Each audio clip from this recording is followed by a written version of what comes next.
नमस्कार, मी इक्बाल रेटरेकर सकलममध्ये आपलं स्वागत आहे. महापालिकेची निवडणूक तोंडावर असतानाच हद्दवाढीला फाटा देत कोल्हापूर नागरी क्षेत्र विकास प्राधिकरणाला आता विशेष नियोजन प्राधिकरणाचा दर्जा देण्यात आला आहे. त्यामुळं एकंदरीतच कोल्हापूर शहर हद्दवाढीचा मुद्दाच आता मागे पडला आहे. स्थानिक स्वराज्य संस्था निवडणुकांच्या पूर्वनियोजित वेळापत्रकानुसार प्रथम जिल्हा परिषदेच्या निवडणुका होणार होत्या. त्यानंतर महापालिकेच्या निवडणुका होण्याची शक्यता होती. मात्र जिल्हा परिषद आरक्षणाचा मुद्दा न्यायालयात गेल्याने जिल्हा परिषद निवडणुका लांबणीवर पडल्या. त्यामुळं जिल्हा परिषद निवडणुका पूर्वी महापालिकांच्या निवडणुका होणार आहेत.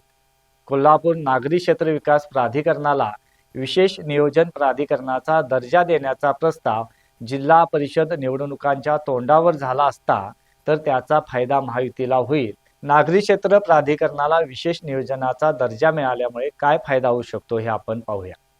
कलम 40 प्रमाणे हा विशेष दर्जा प्राप्त झाल्यास कोल्हापूर आणि लगतच्या गावांसाठी त्याचे दूरगामी फायदे होणार आहेत. प्राधिकरणाच्या हद्दीतील विविध विकास कामे पूर्ण करण्यासाठी राज्य शासनाकडून थेट निधी उपलब्ध होण्याचा मार्ग मोकळा होणार आहे. आजवर निधीअभावी रखडलेली रस्ते, पाणीपुरवठा, सांडपाणी निचरा यासारखी कामे गतीने पूर्ण होण्यासाठी शासनाकडून थेट निधी उपलब्ध होईल. या प्रस्तावास शासनाकडून मान्यता मिळाल्यानंतर प्राधिकरणाला स्वतःचा स्वतंत्र विकास आराखडा तयार करण्याचे अधिकार मिळतील.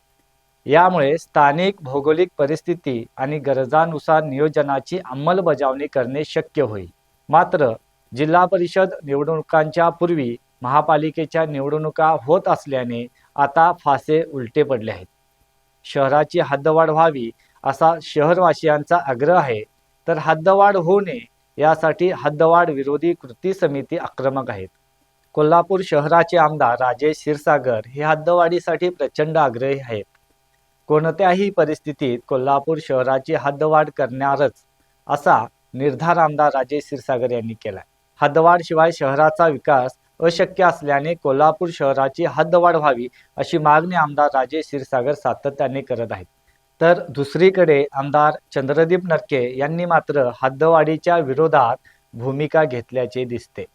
आमदार चंद्रदीप नरके यांनी कोल्हापूर नागरी क्षेत्र विकास प्राधिकरणाला विशेष नियोजन प्राधिकरणाचा दर्जा देण्याची मागणी केली होती. पावसाळी अधिवेशन काळात नरके यांनी ही लक्षवेधी मांडली होती.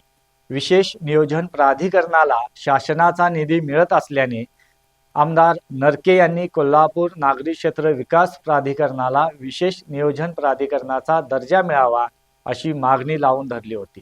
त्या अनुषंगाने 8 डिसेंबरला कोल्हापूर नागरी क्षेत्र विकास प्राधिकरणाला विशेष नियोजन प्राधिकरणाचा दर्जा देण्याचा प्रस्ताव राज्य शासनाकडे सादर करण्यात आला आहे.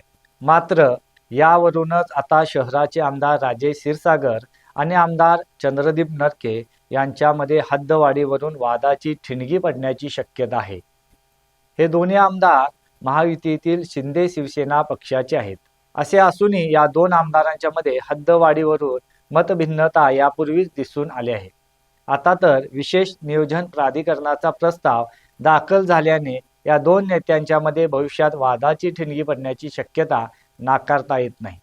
हद्दवाढीच्या मुद्द्यामध्ये आणखी एक आमदार समाविष्ट आहेत, ते म्हणजे दक्षिणचे आमदार अमल महाडिक. मात्र ते या विषयावर फारसे भाष्य करताना दिसत नाहीत. आमदार राजेश क्षीरसागर यांच्यावर हद्दवाढीबाबत हद्दवाढ कृती समिती आणि शहरवासियांचाही दबाव आहे. मी स्वतः याबाबत आग्रही आहे असं राजेश क्षीरसागर म्हणतात. मात्र कोल्हापूर शहराची हद्दवाढ व्हावी याकरिता कोल्हापूर शहर हद्दवाढ कृती समितीने अनेक वेळा शहराचे आमदार राजेश क्षीरसागर यांच्याकडे देखील मागणी केली आहे. विधानसभा निवडणुकीच्या काळात देखील शहराच्या हद्दवाढीचा विषय देखील अजेंडावर होता.